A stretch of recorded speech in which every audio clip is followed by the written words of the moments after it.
Elle nous a laissé un héritage assez remarquable.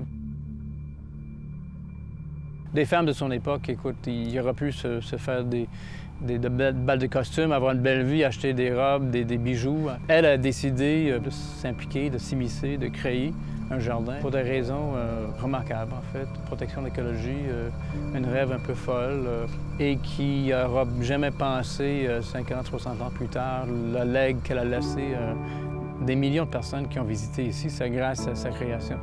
Elle était très impliquée dans toutes sortes de causes philanthropiques, politiques. Ces choses-là sont des choses du passé, mais les jardins, c'est quelque chose du présent. C'est un beau legs, hein? C'est un beau legs, puis je suis très reconnaissant de cet remarquable être humain qui a laissé sur le terre quand même quelque chose d'assez exceptionnel.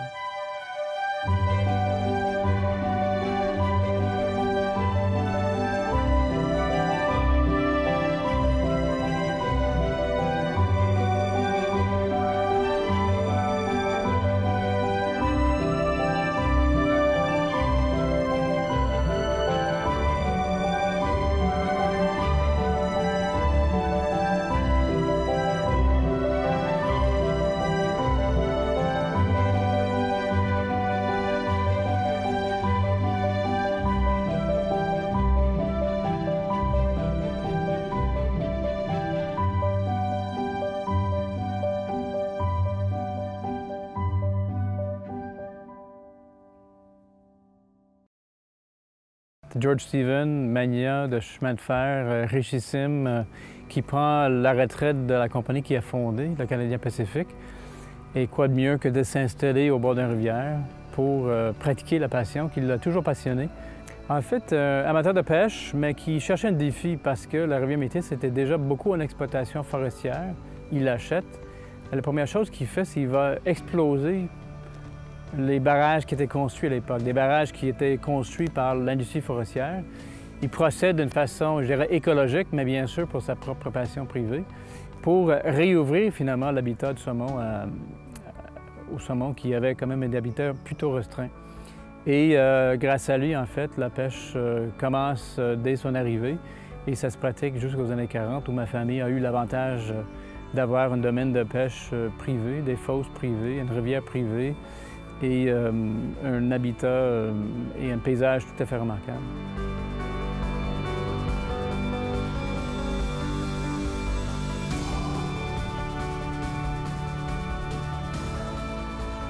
Elsie Reford, alors, qui était la nièce de George Stephen, elle va pratiquer la pêche ici.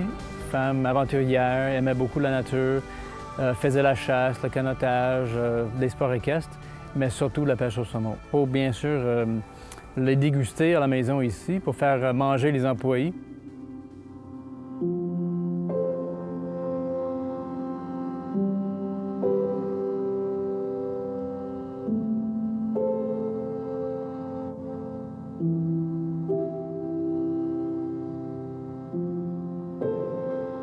Nous avons l'avantage ici d'avoir une archive assez remarquable parce qu'elle, un peu scientifiquement parlant, elle a noté quotidiennement ses prises dès le début. Alors, on parle de 1906. Alors, on a des livres de pêche jusqu'à 42 dans sa propre main. Bon, ma prise aujourd'hui, c'était la suivante. Les conditions de rivière, les conditions météo, la mouche utilisée, la fosse dans laquelle on a repêché, le voisinage, un peu les personnes avec qui elle a pêché.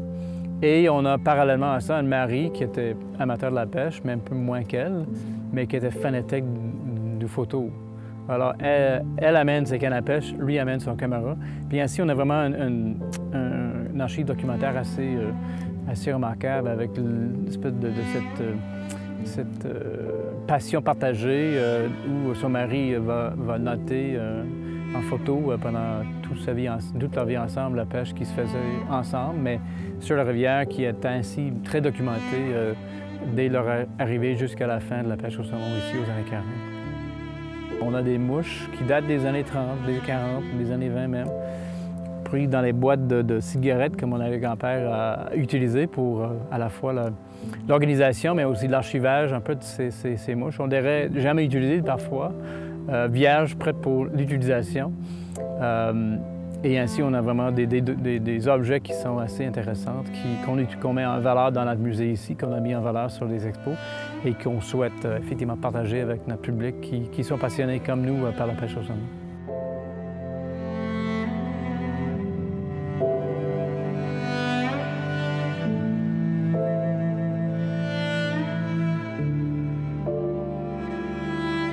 L'histoire nous dit qu'aux années 20, on parle de 1925-26, elle a eu une appendicite qui était une intervention chirurgicale, elle était en voyage, elle a eu une urgence de chirurgie, puis en sortant de l'hôpital, en fait, le médecin dit « Madame Rufford, vous avez 54 ans, c'est plus temps à vous de faire la pêche au saumon, vous ne devriez plus le faire, c'est dangereux, vous êtes debout dans un canot avec une canne à pêche très longue, c'est très lourd, vous allez se blesser, prenons ça relax pour l'été qui s'en vient, pourquoi pas un peu de jardinage, ça va vous faire du bien. »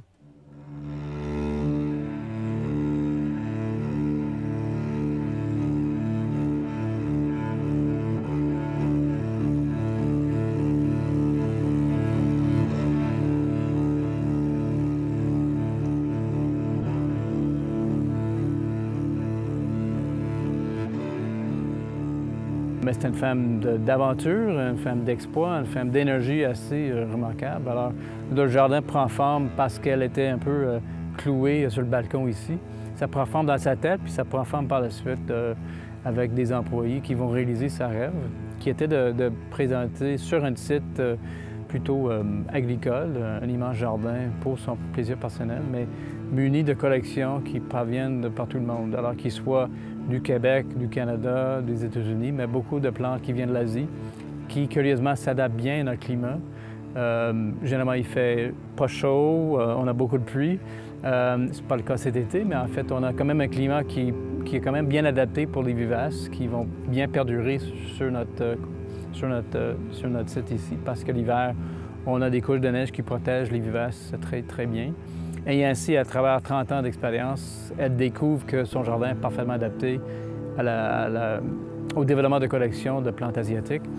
Et dans 34 ans, 35 ans de vie de jardinier, mais elle transforme un camp de pêche vers un jardin presque botanique de l'échelle mondiale.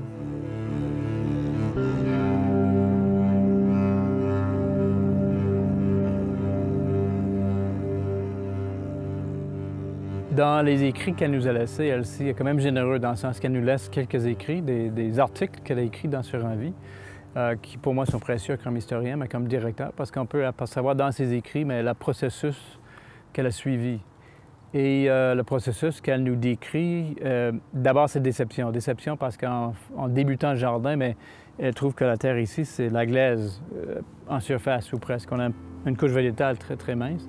Puis la glaise est très profonde jusqu'au fleuve. Alors on parle de 100 pieds de glaise assez compactée. Mais ça lui a donné l'invitation et elle a tout pris, c'est de, je dirais, excaver cette glaise pour en faire un sol propice. Alors c'était tout un exploit. Excavation, creusage, importation des feuilles, un troc qu'elle s'établit avec les fermiers qui lui offraient alors des feuilles de leurs arbres, parce qu'ici il y a très peu de feuillus, pour faire une compost qu'elle a adaptée à chacune des espèces végétales. Alors moi, je pense qu'elle a tourné un problème en solution.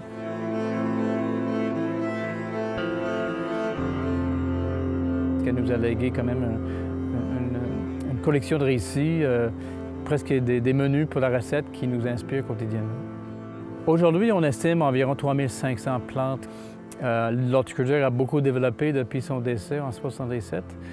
Mais notre mission comme telle, c'est d'exposer ce qu'elle avait trouvé. L'Internet nous aide beaucoup parce qu'on peut trouver des espèces qui sont parfois extrêmement difficiles à trouver.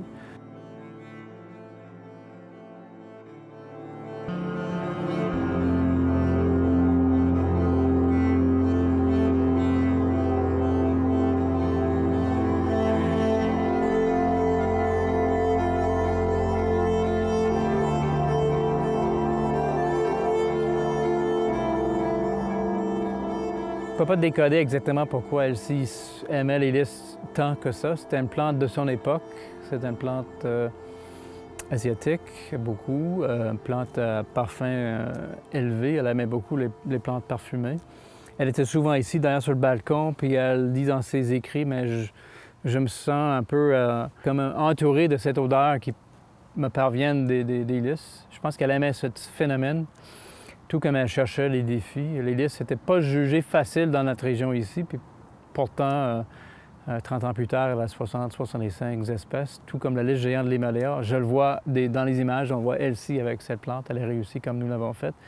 Alors, pourquoi exactement, je ne peux pas vous dire, mais c'est une plante vraiment attachée à elle puis elle aux lys. Et c'est dans cette veine-là qu'elle a écrit quelques articles pour partager ses expertises sur sa réussite avec ces plantes magiques.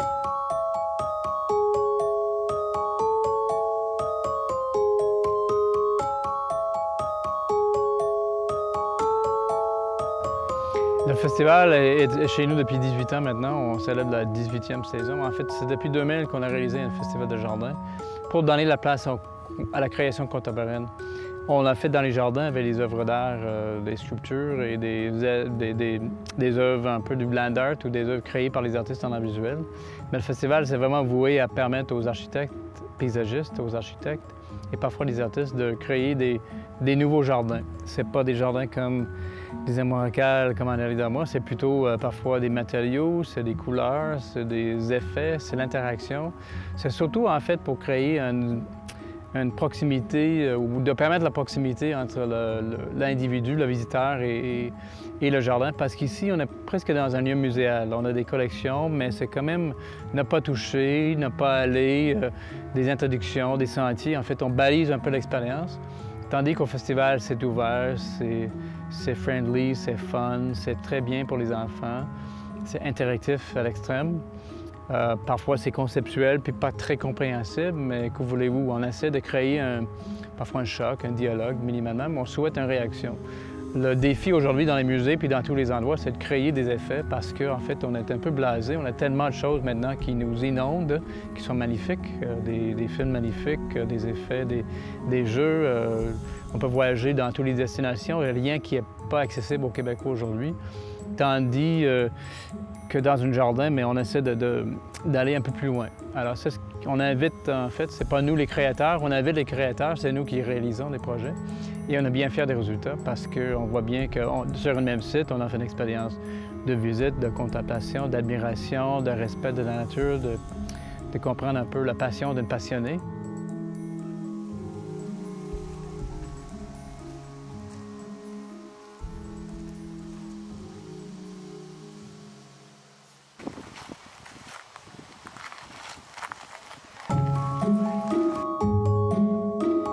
Et de l'autre côté d'une forêt un peu qui est un peu la frontière entre deux mondes, mais on rencontre les concepteurs d'aujourd'hui, des jeunes de Berlin, de Toronto, de Montréal, de Québec, de tous les pays.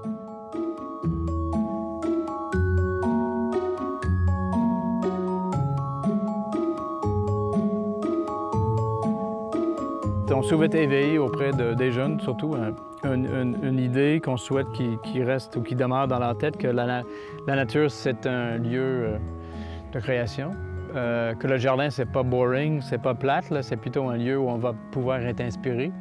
Parce que si on commence jeune, mais on va développer pour le monde entier peut-être des consommateurs des jardins partout. Parce qu'on sait toujours que ces jardins sont inspirants, qu'ils soient ici ou ailleurs. On croit beaucoup à ça. On croit que les jardins, c'est un lieu pour l'émerveillement, puis l'éveil des esprits qui va demeurer finalement un besoin pour chacun durant leur longue vie de découverte, on espère bien.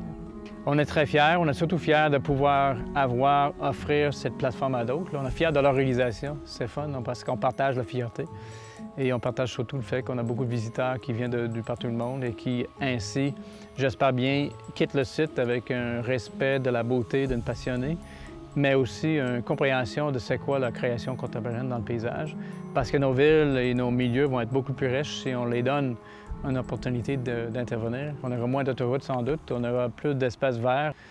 Si on participe dans ce mouvement-là, on sera, comme société, beaucoup plus riche.